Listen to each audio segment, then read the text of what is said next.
ठीक, thank you. अच्छा जी, so this is actually a question we are going to discuss. This is a question of May June 2008 paper 4, ठीक है, 2008 paper 4। Question आपसे क्या कह रहा है? Define frequency modulation. जी, what is the frequency modulation?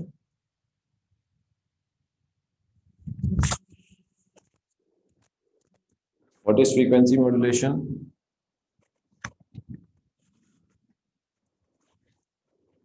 Bakar, Sami, Ikram, Arham. change in frequency of अपना carrier wave synchronous to the displacement of the signal. ठीक है, बिल्कुल सही है। A sinusoidal carrier wave has a frequency of 500 kilohertz and an amplitude of 6 volts. It is to be frequency modulated by a sinusoidal wave of frequency 8 kilohertz and the amplitude of 1.5 volts. The frequency deviation of the carrier wave is 20 kilohertz per volt. तो आपके पास एक sinusoidal carrier wave है। Career wave की frequency आपको कितनी given है? 500 hertz, ये रही। उसका एम्पलीट्यूड गिवन है 6 वोल्ट्स। जो सिग्नल उसमें मॉड्यूलेट करना है फ्रीक्वेंसी मॉड्यूलेशन के लिए, उसकी फ्रीक्वेंसी 8 किलो हर्ट्ज है और उसका एम्पलीट्यूड कितना है? 1.5। हर एक वोल्टेज के लिए, हर एक 1 वोल्ट के लिए जो सिग्नल है वो कैरियर वेव की फ्रीक्वेंसी को कितना डिविएट करता है, कितना बढ़ाता है या कम करता है? 20 kilo hertz. Describe for the carrier wave the variation if any of the amplitude. क्या फ्रीक्वेंसी मॉड्यूलेशन में कोई एम्पलीट्यूड पे चेंज होता है?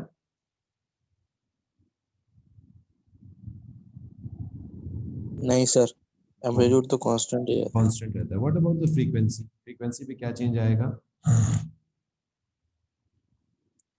तो बच्चों 1 वोल्ट हमारे पास कितनी डिविएशन करता है? 20 की। तो 1.5 कितने की करेगा? 30 की, 30 किलो हर्ट्ज की। कैरियर वेव की ओरिजिनल फ्रीक्वेंसी कितनी है? 50 किलो हर्ट्ज। वो डिविएट होके मैक्सिमम कितनी जा सकती है? 530। और मिनिमम कितनी हो सकती है? 470। ठीक है, तो ये मैक्सिमम डिविएशन हो जाएगी। ठीक है, तो इस तरीके से हमने बताना है कि the frequency of carrier wave will deviate from its rest frequency. Rest frequency कितनी है? 500 hertz to the maximum of 530 and the minimum of 470 hertz. ठीक है जी, so this is how you will be expressing this question. इस तरीके से आप इसको explain करोगे। The next part of the question is state 2 reasons why the cost of the FM broadcast to a particular area is greater than AM broadcast. तो FM broadcast का जो आपके पास जो होता है कॉस्ट, वो AM के मुकाबले में क्यों ज्यादा होता है? तो बाय द वे होता ये है एक्चुअली में कि FM की जो रेंज होती है वो कंपैरेटिवली AM से थोड़ी सी कम होती है। ठीक है, the range of FM is slightly less than the range of AM. Please note down this thing. इसको मैं नोट करवा देता हूँ properly. Please note down in your copies.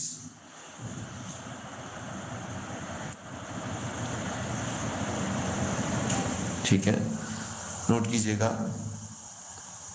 The range of FM in a particular area,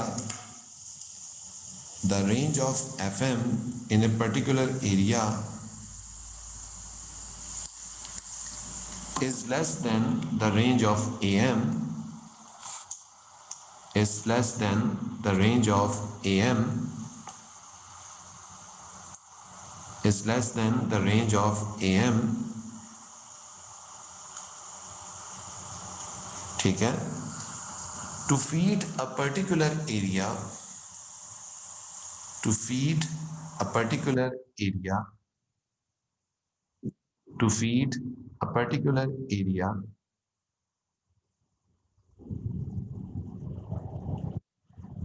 multiple boosters are required. Multiple boosters are required.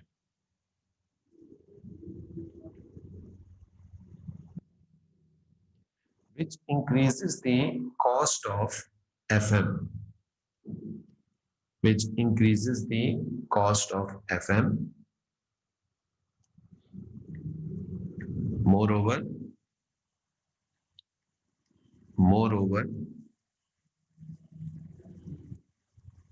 the system of FM is more complex.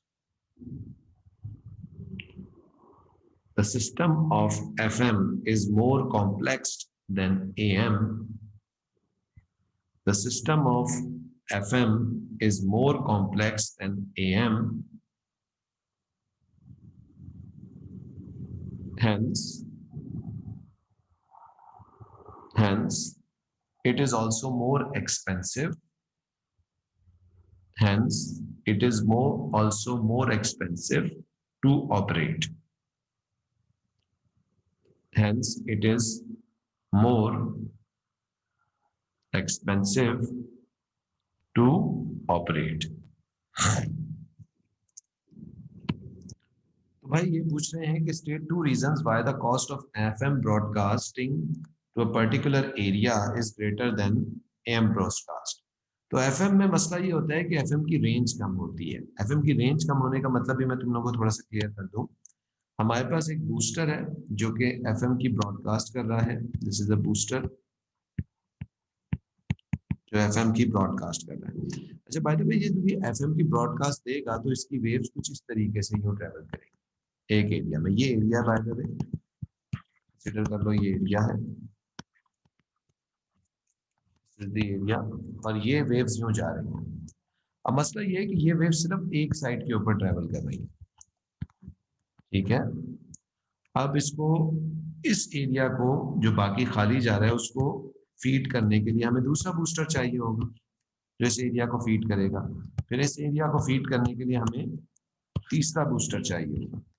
तो एक area में feeding करने के लिए हमें multiple boosters की requirement हो जाती है और ये मल्टीपल बूस्टर्स ऑब्वियसली महंगे आते हैं. तो इसलिए किसी पर्टिकुलर एरिया में ब्रॉडकास्ट करने के लिए आपके एफएम की कॉस्ट बनिस्बत एएम के वो ज्यादा होती है. एएम की कॉस्ट कम होती है. ठीक है, इसी तरीके से एफएम का जो सिस्टम है वो मोर कॉम्प्लेक्स होता है बनिस्बत एएम के. इसी वजह से कॉम्प्लेक्स होने की वजह से वो एक्सपेंसिव भी होता है, ज्यादा उसके अंदर कॉम्प्लिकेशंस है, एक्सपेंसिव है, इसलिए ये भी एक उसका रीजन है. ठीक है, so this is one of the question of FM and AM. Let's move on to another question. हम लोगों ने कम्युनिकेशन के चैप्टर में फ्रीक्वेंसी मॉड्यूलेशन और एम्पलीट्यूड मॉड्यूलेशन किया था. This question we already done. अभी हम एक क्वेश्चन और करते हैं. Let's do this question. Okay, अच्छा जी. The variation with time the signal transmitted from an aerial is shown in figure 11.1. तो आपके पास एक सिग्नल का आपको एक ग्राफ गिवन है. ठीक है, this is a sinusoidal wave which is modulated. Bye the वे किस किस्म की मॉड्यूलेशन दिख रही है आपको इसके अंदर?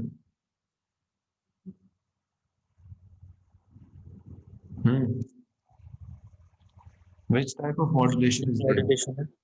कौन सी मॉड्यूलेशन है? एम्पलीट्यूड मॉड्यूलेशन है ना? हाँ. अच्छा जी. State the name of the type of modulation. Obviously this is an amplitude modulation. Use figure 11.1 determine the frequency of carrier wave. तो कैरियर वेव की फ्रीक्वेंसी हमें फाइंड करनी है. अच्छा by the way carrier wave ये वाली है और आप नोटिस कर सकते हैं कि ये वेव यहाँ से बनके यहाँ पे खत्म हुई है, यानी जो इसका टाइम है वो कितना है? अप्रोक्सीमेटली 10. लेकिन let's check the unit as well कि किस यूनिट में 10 है ये. That is 10 microseconds, which is equals to 10 into 10 to the power minus 6. ये इसका टाइम पीरियड है. अब हमें इससे अगर फ्रीक्वेंसी निकालनी है तो फ्रीक्वेंसी बराबर होती है 1 upon time period which is 10 into 10 to the power minus 6. जी, what is the value? 100 kilohertz. 100 kilohertz. Good.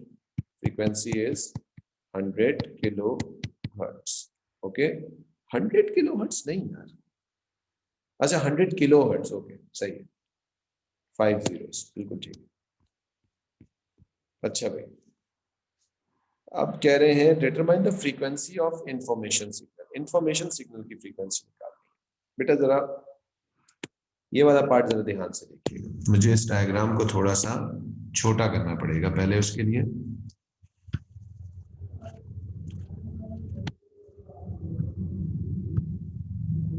ठीक है, ये अच्छा, एक वेव एक क्रस्ट से स्टार्ट होके दूसरे क्रस्ट तक जाती है। तो जो सिग्नल होता है, अगर तुम लोगों को याद हो, जब हमने एम्पलीट्यूड मॉड्यूलेशन की वेव बनाई थी, तो ये सिग्नल एक्चुअली में कुछ यूं है, ये देखो, ये इस तरह से। ठीक है, या मैं थोड़ा सा और तुम लोगों को बना के दिखाता हूँ। इसको मैं थोड़ा और नीचे कर लेता हूँ ताकि तुम लोगों को बिल्कुल क्लियर समझ में आए। ये यहाँ तक मैं गया। अब देखिएगा जरा ध्यान से, ये इस तरह से,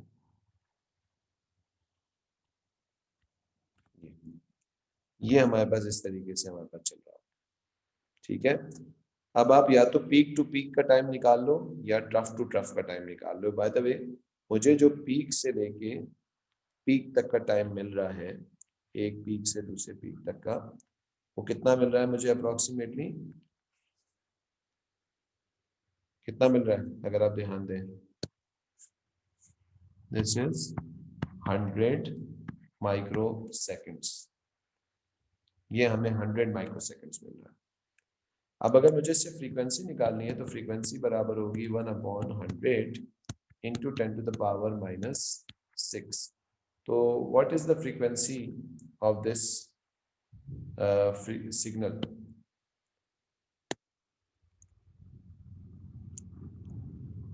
जी 10 kilohertz. 10 किलोहर्ट्ज। तो हमारे पास बेटा ये सिग्नल की फ्रीक्वेंसी आ गई 10 किलोहर्ट्ज, और कैरियर की फ्रीक्वेंसी कितनी आई थी अरहम?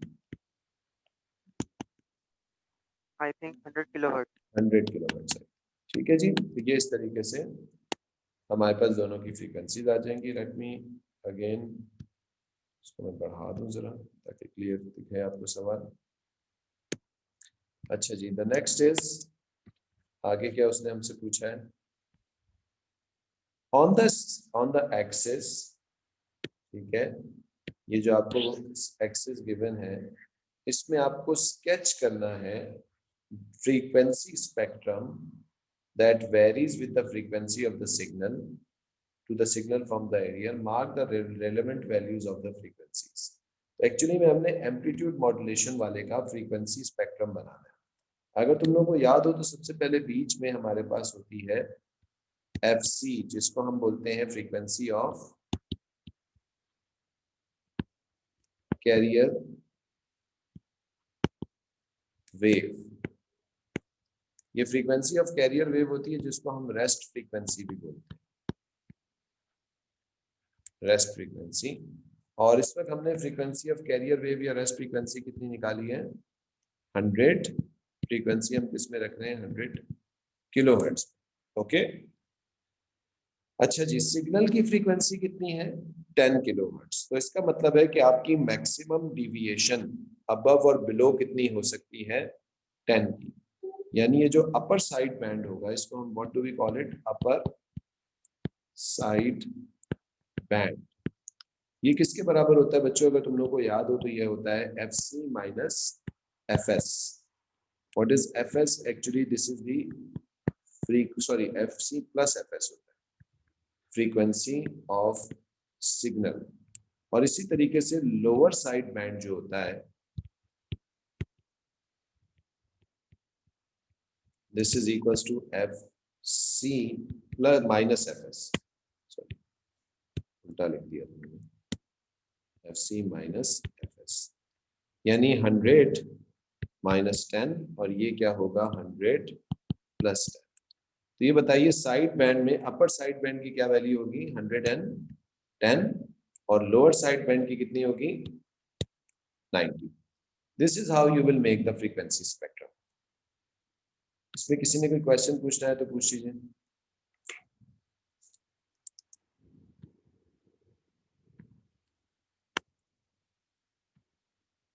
Any questions anyone?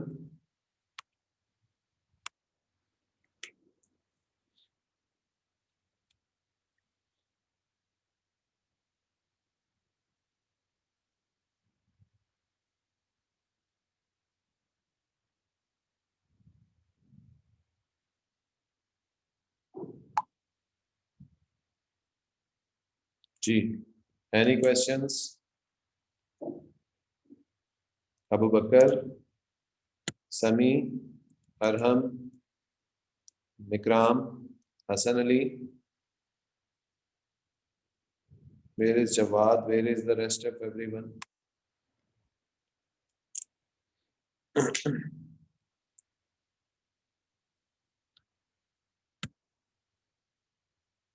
ये वेल्स कॉलेज से कौन ज्वाइन हुआ है?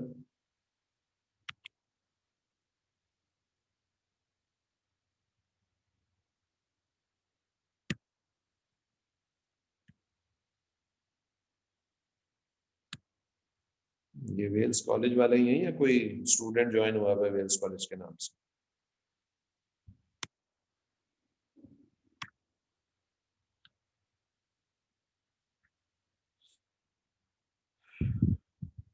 अच्छा जी, तो this was the one of the question of amplitude modulation. कुछ और क्वेश्चंस भी करते हैं इसके। अच्छा जी, many radio stations are now broadcasting on frequent FM rather than AM. In general, FM broadcast at much higher frequency than AM. What is meant by FM, frequency modulation? G, what is frequency modulation? Sami, definition बताइए, what is this frequency modulation? Frequency of carrier synchrony to the displacement of the बिल्कुल, change in frequency of carrier waves synchrony to the displacement of the signal. State two advantages and two disadvantages of FM transmission when compared with AM transmission. तो FM के आपको दो advantages बताने हैं AM के मुकाबले में। देखो FM के advantages बड़े major क्या होते हैं? FM जो है इसकी frequency high frequency होती है। High frequency means more band width.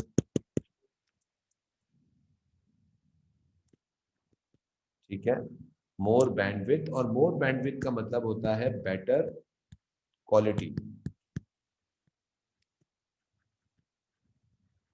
ठीक है, मोर बैंडविड्थ का मतलब होता है बेटर क्वालिटी।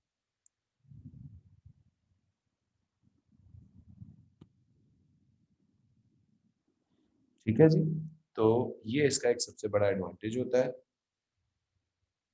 अच्छा, दूसरा एक और एडवांटेज है जो अभी हमने पढ़ना भी है नेक्स्ट क्लास के अंदर, that is FM. In FM we can reduce noise. FM channels में हम लोग नॉइस को रिड्यूस कर सकते हैं या एलिमिनेट भी इवन कर सकते हैं। अच्छा, नॉइस क्या चीज होती है? नॉइस बेसिकली अनवांटेड सिग्नल होता है। You can note down the definition of noise. What is noise? Please note down the definition of noise.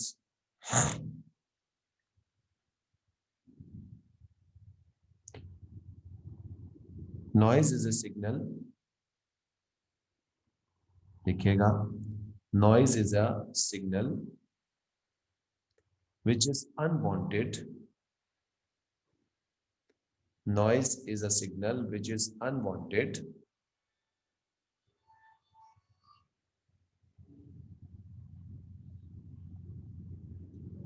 noise is the signal which is unwanted and it affects the amplitude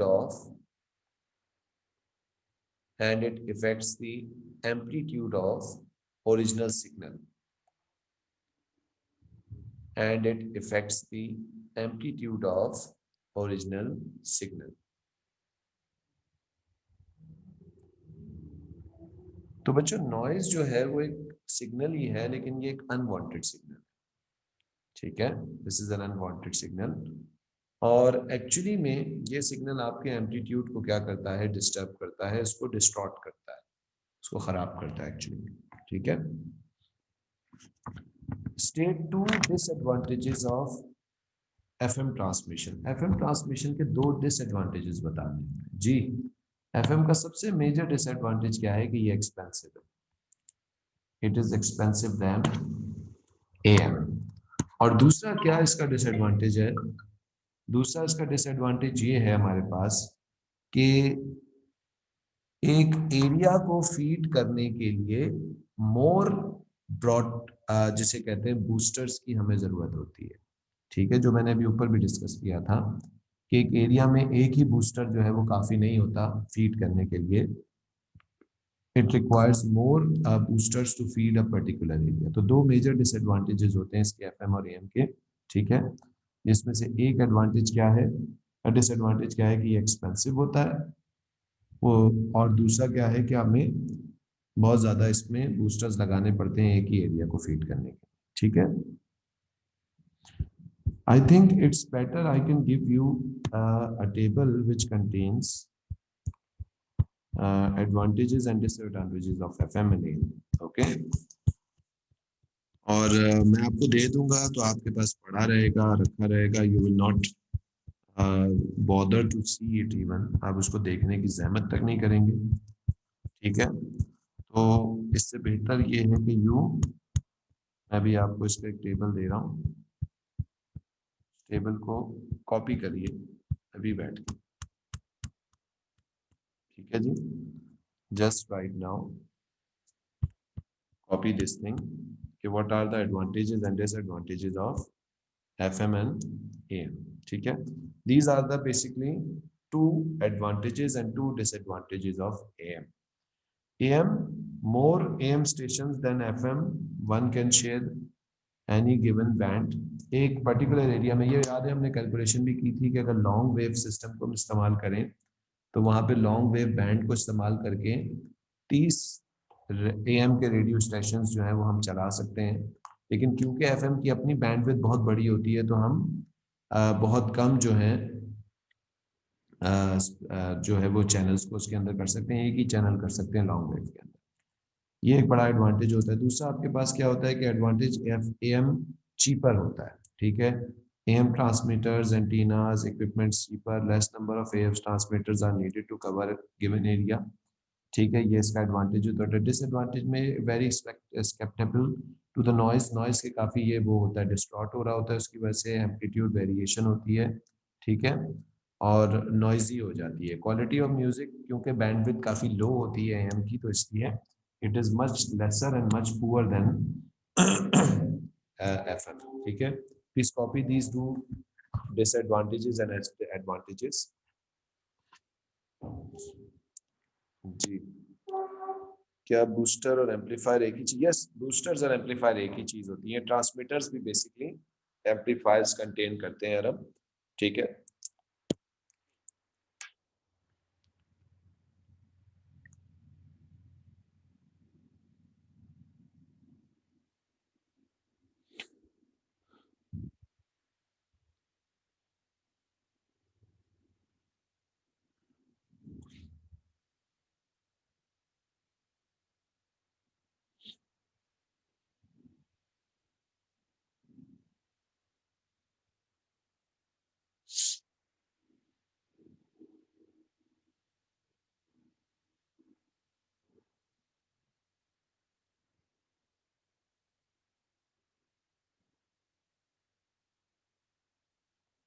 अच्छा, हो गया copy? मतलब ये op amp की application है। जी बिल्कुल सही कह रहे हैं हम, ये एक एप्लीकेशन ऑफ ऑप एम्प हो सकती है। सिग्नल्स को बूस्ट करना, उनको बार बार इंक्रीज करते रहना, ऑपरेशनल एम्पलीफायर का ही काम होता है। बिल्कुल।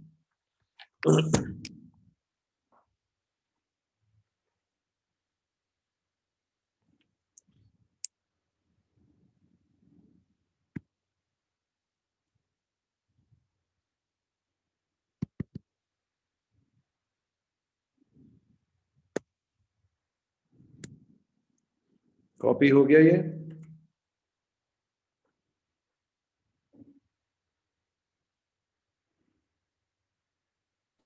सही तो पासवर्ड में भी है।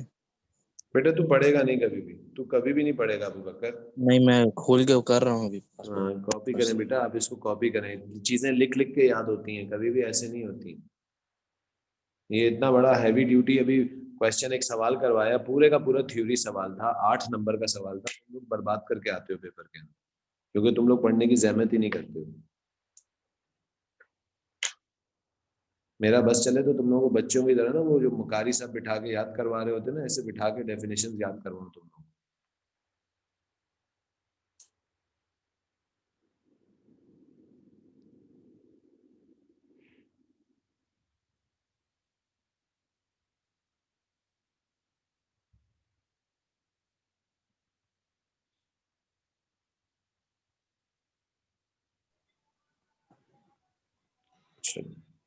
तो ये एडवांटेजेस डिसएडवांटेजेस हो गए एफएम के, एएम के, सॉरी। अब हम एफएम की तरफ जाते हैं, ठीक है। एफएम के बारे में क्या कह रहे हैं? FM more immune to noise, noise इसमें बहुत हम रिड्यूस कर लेते हैं, इवन कभी कभार हम लोग जीरो तक भी ले जाते हैं नॉइज को। Unwanted noises filter out cause of variation of frequencies and affected the amplitude. जैसे कि मैंने नॉइज की डेफिनेशन में बताया कि नॉइज आपकी फ्रीक्वेंसी को इफेक्ट नहीं करती है, नॉइज अनवांटेड सिग्नल्स आपके एम्पलीट्यूड को इफेक्ट करते हैं, तो उसको फ्रीक्वेंसी मॉड्यूलेशन में फिल्टर आउट करना बहुत आसान होता है। Better quality of sound broadcast, obviously bandwidth बहुत ज्यादा होती है एफएम की, तो आपके पास म्यूजिक की या जो भी आपके पास ब्रॉडकास्ट हो रहा है उसकी जो क्वालिटी होती है it is much better than AM, ठीक है। Less number of FM stations than AM sharing giving wave band, obviously बात है क्योंकि बैंडविड्थ बहुत ज्यादा होती है तो ज्यादा नंबर ऑफ चैनल्स एक पर्टिकुलर बैंड को यूज करके एक एरिया में ऑपरेट नहीं कर सकते, और इसके इक्विपमेंट काफी कॉस्टली होते हैं। सेकंड इसकी ये है, और इसमें ग्रेटर अटेन्यूएशन रेट होता है। इसका मतलब ये है कि ये ज्यादा हमें ट्रांसमीटर्स, बूस्टर्स की, एम्पलीफायर्स की जरूरत होती है सिस्टम के, ठीक है। Please copy these down as well, these are the advantages and disadvantages of FM and AM.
Fateh screenshot नहीं लिया हमने, हमने लिखना है इसको, लिखते हुए बोल बोल के लिखना है।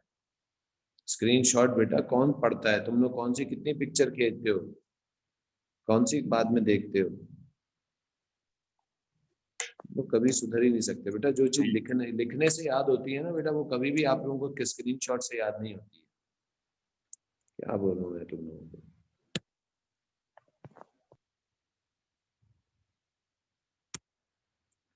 जी आराम हो गया कॉपी बेटे?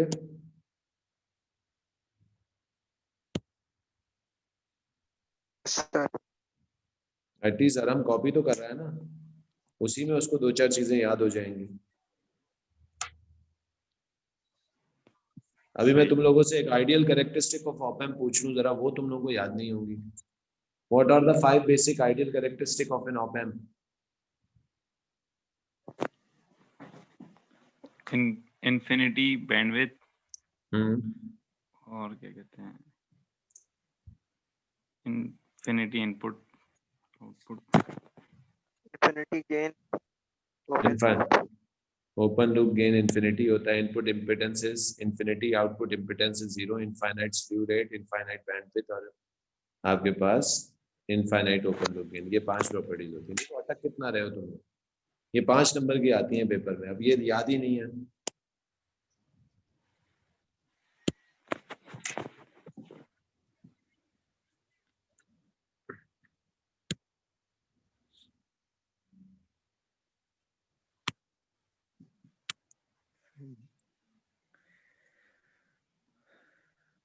हाँ हो गया आराम कॉपी।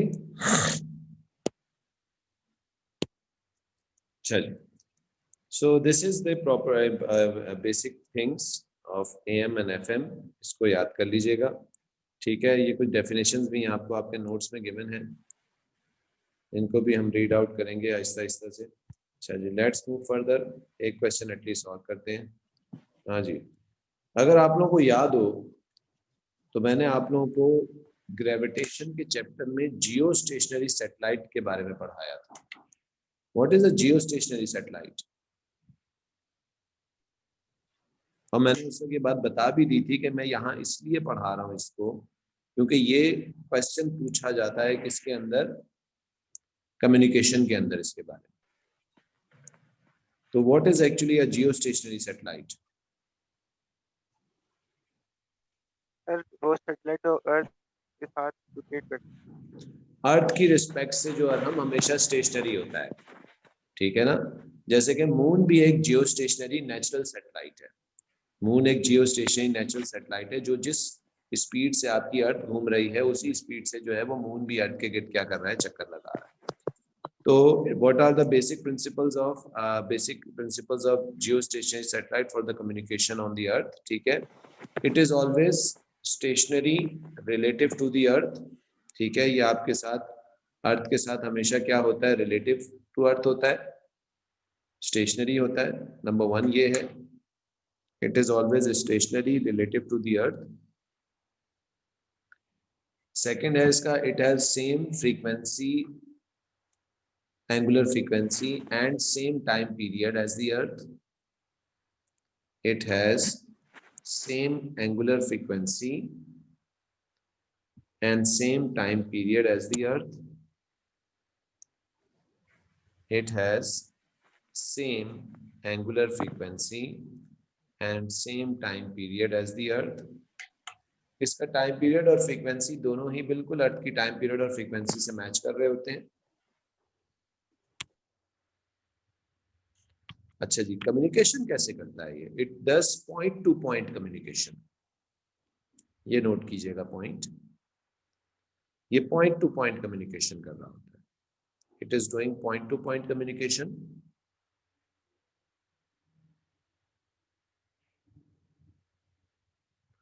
इसका सबसे मेजर एडवांटेज ये होता है कि हमने एक दफा इससे ट्यूनिंग कर दी तो ये बार बार हमें रीट्यून नहीं करना पड़ता है इसके अंदर।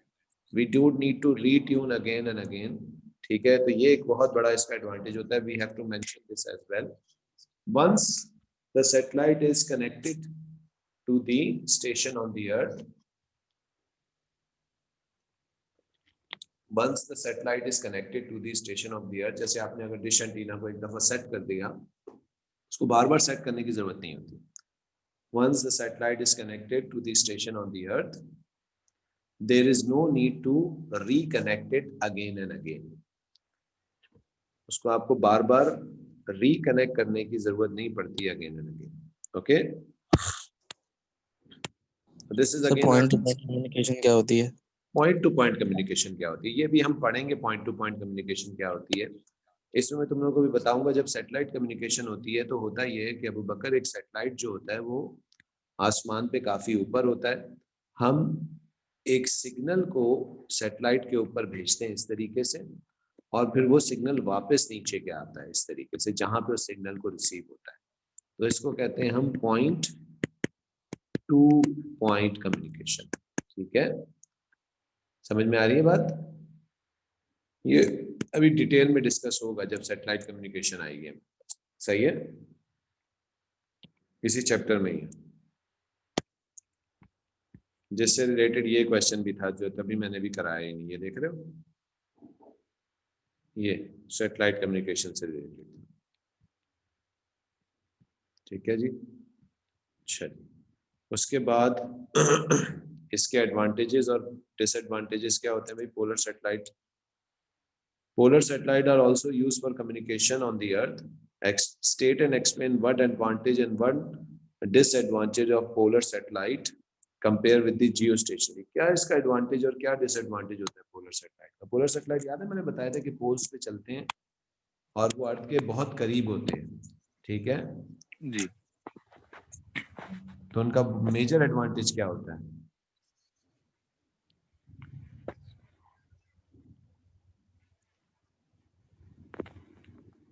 और वो ये बहुत तेज रोटेट कर रहे होते हैं अर्थ के अराउंड।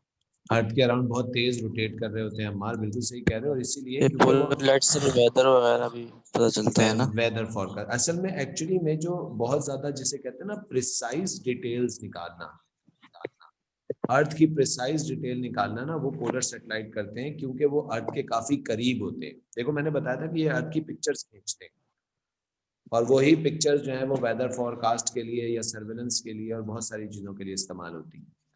तो पोलर सैटेलाइट्स का क्या एडवांटेज होता है? It gets the very precise details of the earth because they are very close to the earth, बहुत ही क्लोज होते हैं।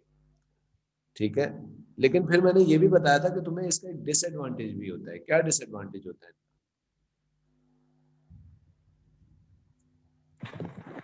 जी। क्योंकि ये बहुत तेज चल रहे होते हैं और अर्थ के उस डायरेक्शन में नहीं चल रहे होते जिसमें अर्थ चल रही है, तो हमें इससे रीट्यूनिंग करनी पड़ती है बार बार।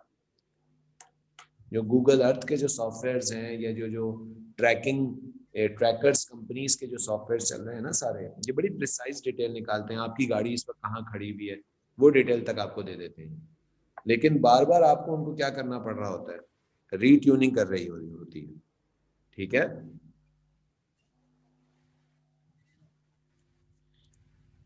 वीडियो नहीं कैसे? रीट्यून करते हैं ना बार बार उससे सैटेलाइट्स के साथ। अच्छा, ये क्वेश्चन मैंने कल वाली क्लास में करवाया था, याद है? एफएम का। जी। अच्छा, ये कोई एक्सेल केबल, ये जी कौन जी सी याद है। केबल है, याद है ये कुछ? कहीं देखी है ये केबल आप लोगों ने? नहीं। घर में जो केबल आता है वो कैसी केबल से आता है, कैसी तार से आ रहा होता है? एक काले कलर का अब तार होता है, उसके काले आगे कलर, ये लगा होता है। हाँ काले कलर का तार होता है, उसके अंदर एक सिल्वर जैसी जाली लगी हुई होती है और अंदर एक मोटा सा कॉपर का वायर होता है, वही तो है ये, कोएक्सियल केबल कहते हैं इसको। जी सही। अच्छा जी, ये भी सैटेलाइट कम्युनिकेशन का सवाल है। एफएम एम के और क्वेश्चन है नहीं। ठीक है, अच्छा। कल भी क्लास है हमारी, है ना? What is meant by amplitude modulation? जी जी कल कहाँ से? एम्पलीट्यूड मॉड्यूलेशन क्या है भाई? Modulation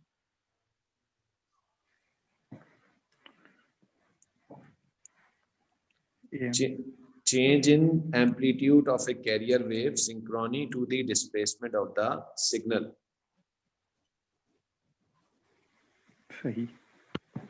Give two reasons why the transmitted wave is modulated rather than transmission information signal directly through radio waves. हम मॉड्यूलेशन का क्यों इस्तेमाल करते हैं भाई?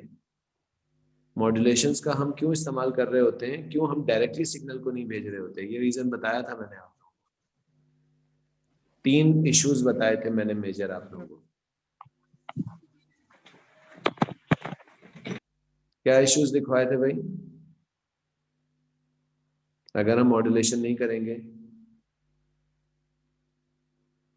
एक ही वक्त में एक ही रेडियो स्टेशन एक पर्टिकुलर एरिया में चल सकता है, only one person can speak या one person can communicate in a certain area at a time, एक ये रीजन था। दूसरा क्या बताया था? ये सिग्नल, इंटेंसिटी हाँ इंटेंसिटी लो होने की वजह से सिग्नल बहुत दूर तक ट्रेवल नहीं कर पाएगा, बिल्कुल सही कह रहे हो।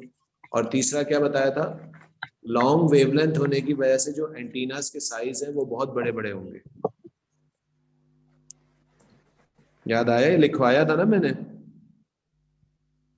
जी जी लिखवाया था। ठीक है, अच्छा जी, उसके बाद कह रहा है क्वेश्चन में the variation of the frequency of amplitude modulated transmitted wave is shown in figure 11.1। ये उसका वो फ्रीक्वेंसी स्पेक्ट्रम का ग्राफ बनाया है। For the transmission determine the wavelength of carrier wave. तो कैरियर वेव की कितनी फ्रीक्वेंसी दिख रही है तुम लोगों को?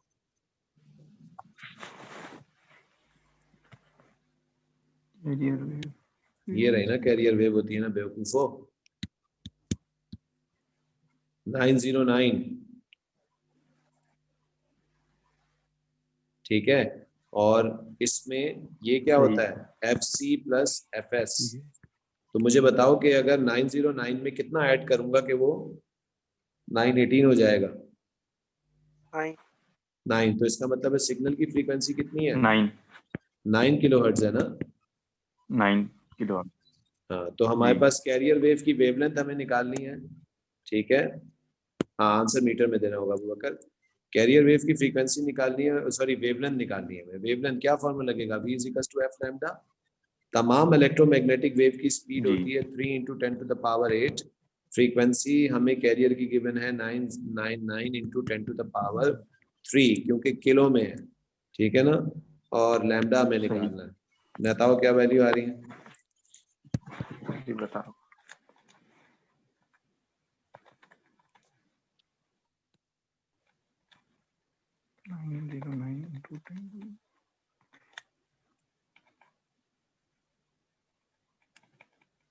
एक मिनट बस।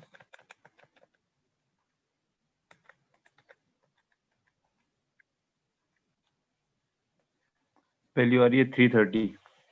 330, गुड, शाबाश। 330 हमारे पास पहले का आंसर है। सेकंड में हमसे क्या बोल रहा है, बैंडविड्थ कितनी है भाई इसकी बैंडविड्थ। 9 ऊपर जा रहा है, 9 नीचे जा रहा है, कितनी हो गई बैंडविड्थ। 9। यार ये कितनी है, 900 से 918 कितनी हो गई, 18। 18 है अल्लाह के बंदो। 18 किलो हर्ट्ज की इसकी बैंडविड्थ है, ओके। सही। The maximum frequency in hertz of the transmitted audio signal, कितनी मैक्सिमम फ्रीक्वेंसी हम ट्रांसमिट कर रहे हैं, यानी सिग्नल की कितनी फ्रीक्वेंसी है।